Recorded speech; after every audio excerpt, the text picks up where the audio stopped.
തീവ്രവാദത്തിന് നാളെ ഉണ്ടാകാൻ പോകുന്ന ചില പ്രതിസന്ധികൾ എന്തൊക്കെയെന്ന് ഒന്ന് ചെറുതായിട്ട് നോക്കാം. നിങ്ങളുടെ ആദർശങ്ങളുമായിട്ട് ബന്ധപ്പെടാത്ത രാജ്യങ്ങളൊക്കെ തന്നെ അങ്ങോട്ട് ചെല്ലാൻ അവര് സമ്മതിക്കുന്നതല്ല. രണ്ടാമത്തെ കാര്യം, നിങ്ങൾ ഏത് രാജ്യത്താണോ നിൽക്കുന്നത് ആ രാജ്യത്തെല്ലാം നിയമങ്ങൾ കർക്കശമാക്കുന്നതാണ്.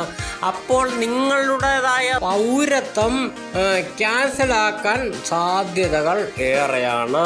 നിങ്ങളോട് താല്പര്യമില്ലാത്ത ഒരു രാജ്യങ്ങളിലേക്കും നിങ്ങൾക്ക് പോകുവാനോ വരുവാനോ താമസിക്കുവാനോ സാധിക്കുന്നതല്ല. ഏറ്റവും വലിയ പ്രതിസന്ധി എന്ന് പറയുന്നത് ഇപ്പോൾ നിങ്ങൾ താമസിക്കുന്ന രാജ്യത്ത് നിന്ന് നിങ്ങൾ താമസം തന്നെ മാറേണ്ടി വരുന്നതാണ്. ഇന്ന് നിങ്ങൾ ചിന്തിച്ചാൽ നാളെ നിങ്ങൾക്ക് കരയേണ്ടി വരില്ല എന്നതാണ് എനിക്ക് പറയുവാനുള്ളത്.